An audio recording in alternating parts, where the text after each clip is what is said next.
Rosemary Brain McNatt is president of the Star King School for the Ministry, our UU seminary in Oakland, California.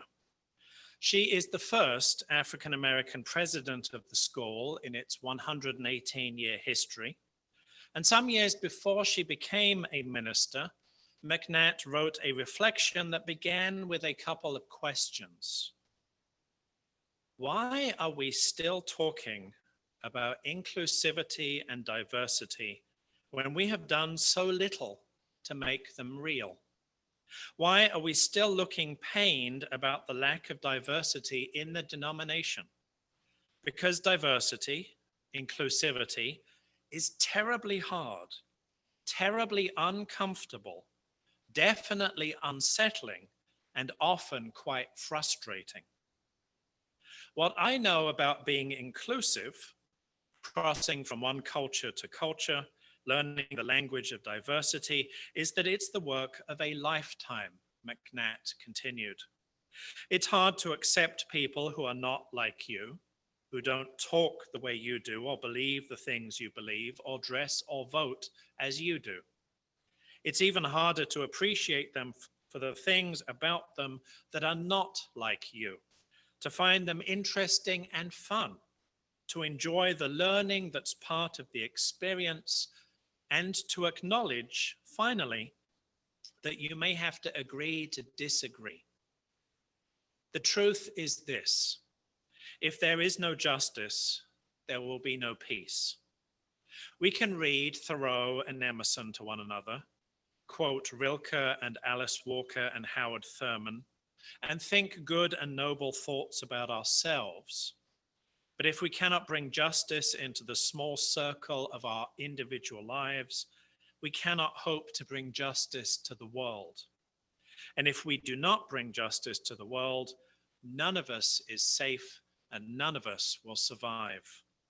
Nothing that Unitarian Universalists need to do, McNatt concluded, is more important than making justice real, here, where we are.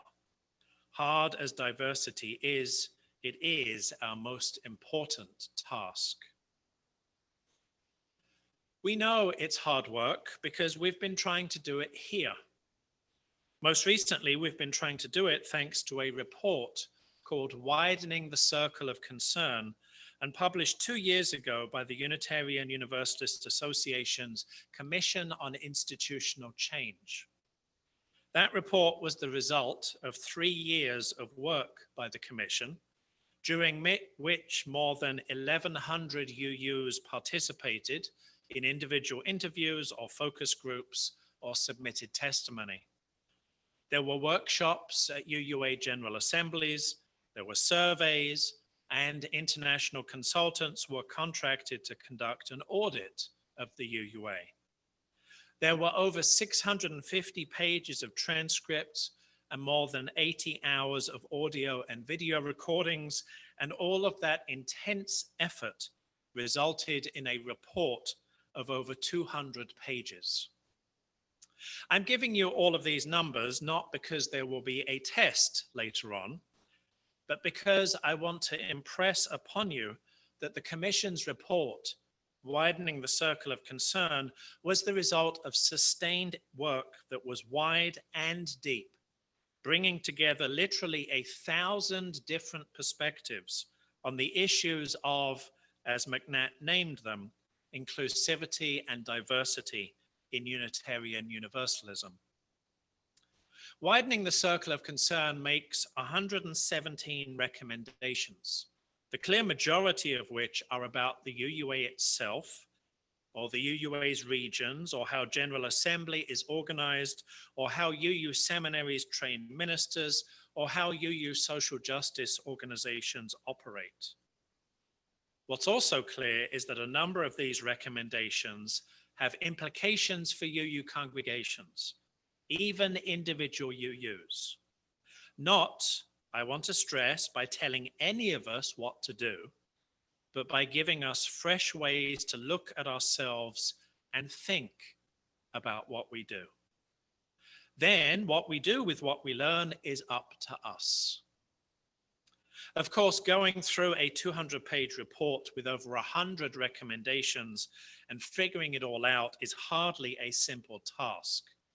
So thankfully, a collaboration between the Commission, the Liberal Religious Educators Association, the UU Ministers Association, and the UUA's Lifespan Faith Engagement Office produced a guide to help groups of UUs work their way through the full report and decide what to do with it. And that's what we did here at the UUFP this time last year. Now brace yourselves, because I'm not done with the numbers. Again, no test later on. From January through May 2021, 24 UUFP members and friends met in 11 open 90-minute sessions for a detailed reading and critical analysis of Widening the Circle of Concern. Gathering responses from dozens of breakout discussions, we generated a list of 17 possible next actions, of which 4 were prioritized by vote of the participants. 4 teams have since been working on those priorities, and this morning we're going to hear what this important work has meant to some of those involved in that work. So let me wrap up my part of this with my own reflection. In the 10 years since Trayvon Martin was killed, 10 years ago yesterday, in fact, the main thing that seems to have changed when African Americans and other people of color are harassed, assaulted, and killed is that there is video evidence of what actually happened. Certainly the recordings of the murders of George Floyd and Ahmaud Arbery were crucial in obtaining convictions, as contrasted with the acquittal of Martin's killer. And yet in every case, the defense still does what it can to justify the victim's death by portraying them as threatening and violent, more brute animal than rational man, a creature to be feared and restrained, and with little compunction put down. As Unitarian Universalists, we rightly refuse to accept such racial violence as part of our society. And so we write letters, and we participate in demonstrations, and we put up a Black Lives Matter banner, and we witness on our street corner every week. And we don't only respond to the headline-grabbing incidents of violence. We are also aware of the harm of, say, banning books and prohibiting divisive school classes and other ongoing manifestations of white fragility in our nation. But as we look outward, we mustn't forget to look inward too. Racism has been part of the fabric of American society from the very beginning. And we can't pretend that we leave it at the door when we enter our buildings and our programs together. As the Reverend Rosemary Bray McNatt wrote, we can read Thoreau and Emerson to one another, quote Rilke and Alice Walker and Howard Thurman, and think good and noble thoughts about ourselves. But if we cannot bring justice into the small circle of our own lives, we cannot hope to bring justice to the world. Our engagement with widening the circle of concern is testament to the fact that we want to do this hard work. We want to be a more inclusive and diverse congregation. We want to address our, for most of us, white privilege. And we want to figure out how to live the beloved community within our own walls so that we have the moral authority to demand that the outside world do better too. Good morning. My name is Joanne Dingus, and I am your Director of Religious Education. I participated in the Widening the Circle course, and from that I joined the Racial Justice team. The act of engaging in racial justice work helps us grow as humans. Over the past few years, I have taken considerable time to examine my white privilege. And as part of this team, I believe I've continued to work and grow. I've become more aware, more observant, and more confident about questioning when something doesn't seem right. The other day, I was driving behind a truck that said, "Slow down, move over, tow lives matter," tow spelled T-O-W. Instantly, an internal conversation filled my brain. Ouch! That's offensive to Black Lives Matter. It's stealing from and diluting the message, just like Blue Lives Matter or All Lives Matter. Yes, of course, tow truck drivers' lives matter. They rescue us when we're stranded. They are worthy of our care. But I don't think using that wording was respectful. And I bet it has caused emotional harm to Black drivers who have also driven behind that truck. My task as part of the racial justice team is continuing education. To that end, we have had several racial justice-themed Sunday morning forums, and I have participated in online workshops, webinars, and book discussions.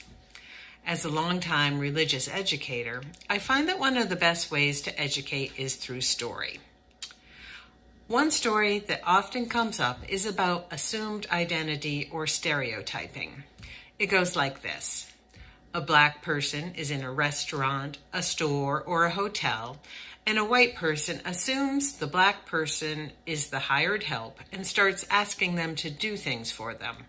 Take their order, direct them to the correct aisle in the store, or bring their luggage to their room. This happened at GA one year. A white UU participant asked a Black UU leader to tote their bags. I can see where this would upset someone. But if I'm being honest, part of me has often wondered, well, is that really so bad? I've been mistaken for a sales clerk many times. I've worked retail and have respect for sales staff. But more than that, when someone asks me for help in a store, it kind of makes my day. I feel needed and useful. I get to help someone. And it makes me feel good about myself that a total stranger viewed me as the person who could help them. I imagine this may also be true for some Black people, but for others it may feel degrading because they were stereotyped, assumed to be someone they were not. Working on the racial justice team and doing the work of education, including educating myself, has helped me understand that my being occasionally misidentified is not the same experience that many Black people may have. White privilege is the unfair societal advantages that white people have over non-white people. Two people experiencing the same thing where one person can see it as a benefit while the other is harmed. Because of my privilege, I don't ever have to question, did that person think I worked here because I'm white? I don't ever have to worry that if I don't help, they'll treat the next white person worse. I don't have to worry that if I tell them I'm not an employee, they will then become suspicious and follow me around the store to make sure I don't steal something. For me, being misidentified in stores is a once-in-a-while mistake that's not layered on top of a daily dose of many microaggressions. I don't have to bear the cumulative effect of constantly standing up for myself, explaining that, no, it's not my job to serve you. Knowing and understanding my own privilege helps me do this work of breaking down systems of oppression. Thank you.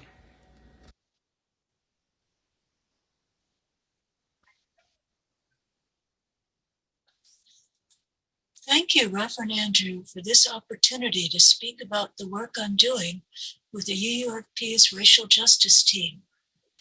I was moved to join the team after reading the stories that are embedded in the Widening the Circle of Concern report.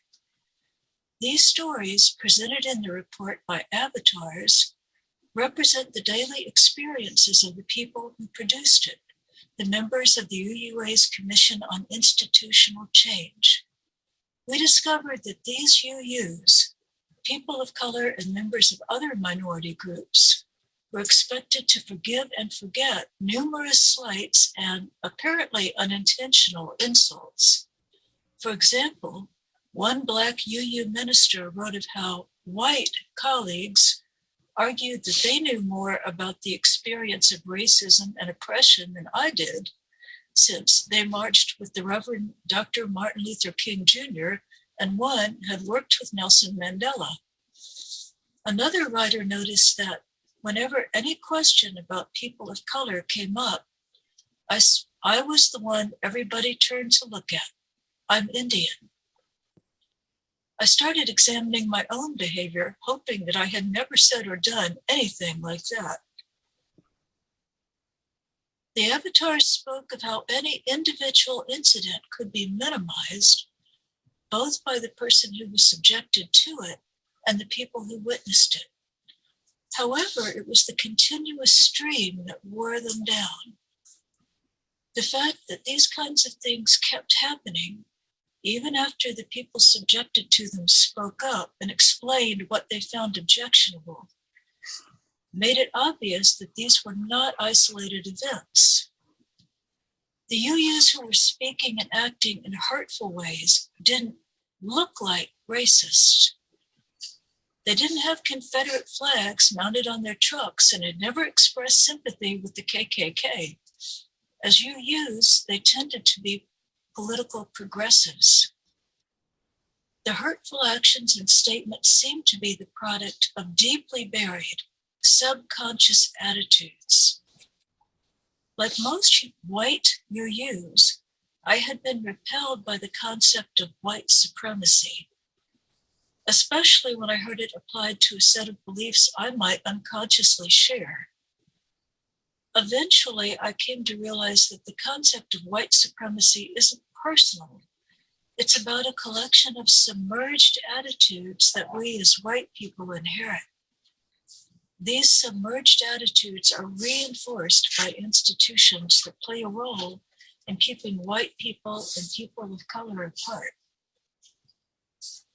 Church, for example. The Reverend Dr. Martin Luther King called 11 a.m. on Sunday morning one of the most segregated hours in Christian America. I want to belong to a church where everyone truly is welcome. I'm willing to do what it takes to get there. Our work on the racial justice team has encouraged me to think more deeply about my own attitudes and actions in the context of my racial identity as a white person. It wasn't an identity I was especially conscious of before. I'm grateful for the opportunity to spend time with these insightful and deeply compassionate people. I look forward to sharing the results of our effort with our beloved community, the UUFP. Thank you. Okay, good afternoon. I'm Michelle Hirsch, and I was asked to participate in today's service by Lucy Van Tyne. She asked me and the other presenters to briefly provide personal reflections on how we can widen the circle of concern by being members of the racial justice team and why it matters. These are simple questions, but the answers aren't so simple. For me, I must start with a saying I love. The saying is, if you want to go fast, go alone. If you want to go far, go together. I believe that social justice is not something that is going to happen overnight. It'll take time and effort from people of goodwill. With that in mind, I looked for a group exploring what the journey might entail for our faith, as well as perhaps our own, dare I say to a bunch of UUs, souls. Almost immediately, my attention was drawn to the Widening the Circle of Concern Racial Justice Study Action Group. They conducted bi-weekly workshops from January through May of last year. A message from Rev Andrew described its importance as follows. quote, a UUA commission spent 3 years studying the problem of white supremacy and systemic racism historically and in the present within our UU institutions, resulting in this critically important document. As the commission concluded, and this is the important part, what is at stake is nothing less than the future of our faith, unquote. How could I resist? I was hooked. However, attending the 11 workshops was quite a commitment. I and about 20 other members of the UUFP would read and then discuss chapters of Widening the Circle. To be absolutely honest, I wasn't impressed with the Widening the Circle document at first. It relies heavily on anecdote. Yet, undeniably, it captures the passion of its creators to address racism and other oppressions. During the last workshop titled, Where Do We Go From Here?, we explored actions we might take to widen the circle at our own UUFP. Many suggestions have been gathered during the chapter discussions, and the participants were polled on which four should go forward.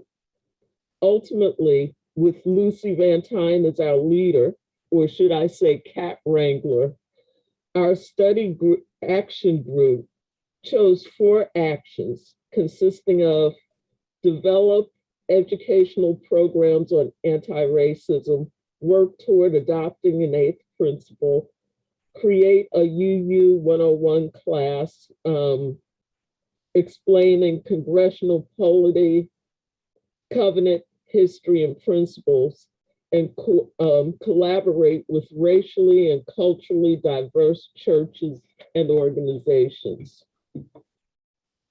Now that we had those 4 actions, really the job of the study action group was done.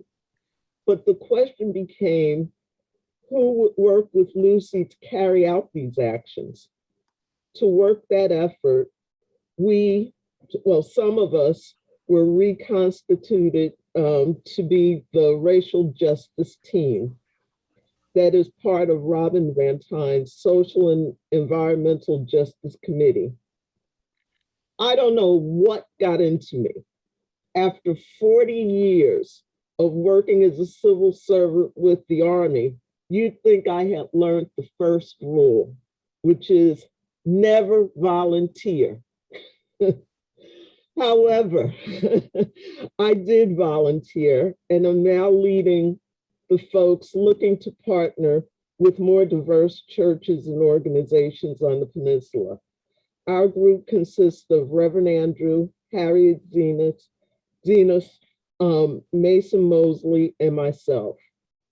The outreach efforts of all the team members have resulted in making meaningful connections with several churches and organizations like the NAACP, Virginia Interfaith Center, and Hands United Building Bridges, facilitating UUFP congregants to become NAACP members and attend some of their activities, participating with the Virginia Interfaith Center as they encourage state legislators to pass just legislation, and identifying speakers for 3 Sunday morning forums.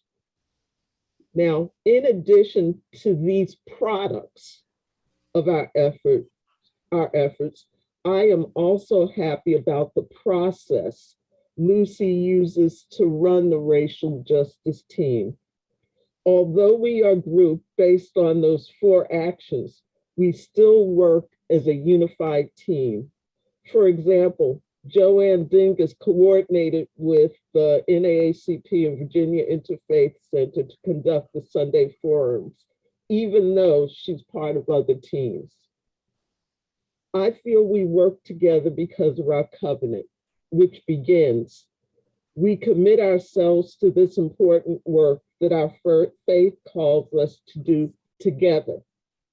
We understand the path forward may at times be challenging, and we also know it has the potential to be transformative and give our lives new meaning.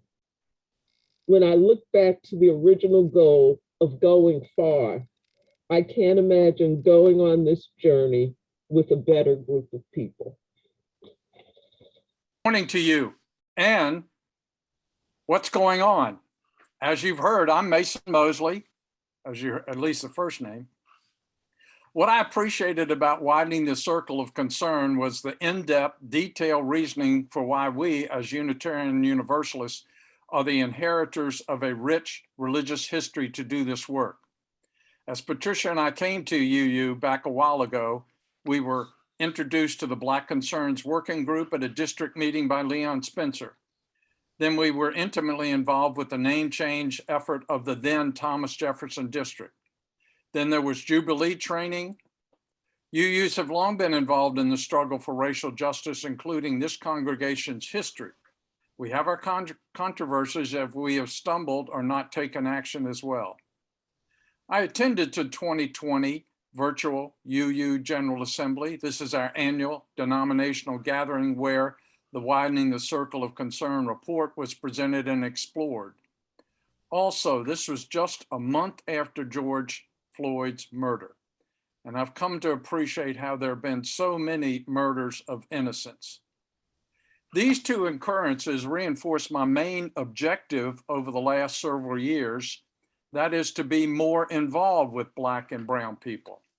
From attending a Poor People's Campaign rally in DC, moving into a more integrated neighborhood, joining the Pastors' Dialogue to End Gun Violence here on the Peninsula, signing up for a lively discussion group with Hampton University's Osler Institute, witnessing weekly On the Curb for Black Lives Matter on Moral Mondays, ongoing volunteering at Port, and joining an African-American authors book club.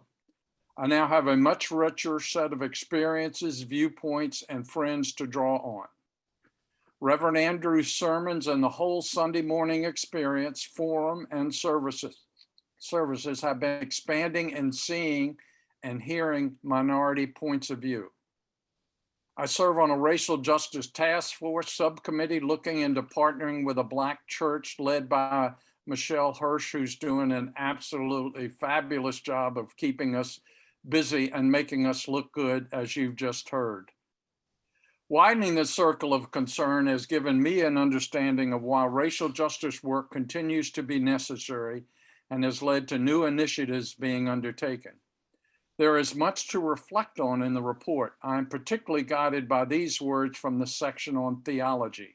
Quote, in the book, Articulating Your UU Faith, Barbara Wells Ten Hove and Jocko Ten Hove identify the first and seventh principles of Unitarian Universalism as the pillar principles. The first and seventh principles covenant and promote the inherent worth and dignity of all and the fact that we live in an interdependent web of existence, end quote. Those words readily come to mind. They are powerful.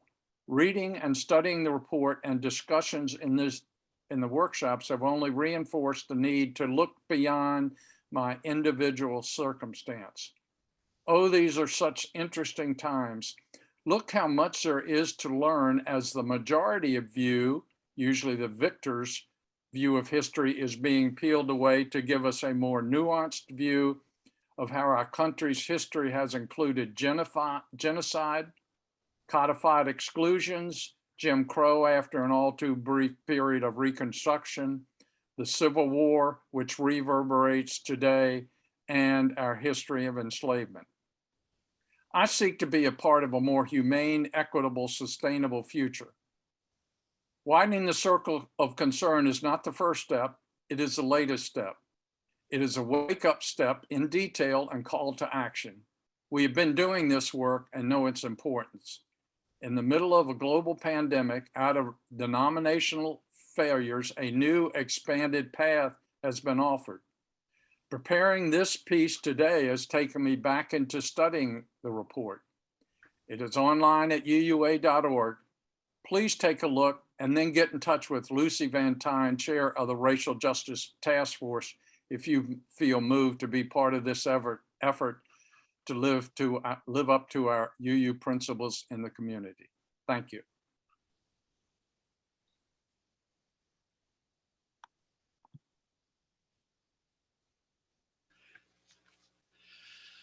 Thank you, Joanne, Pam, Michelle, and Mason, for your reflections today.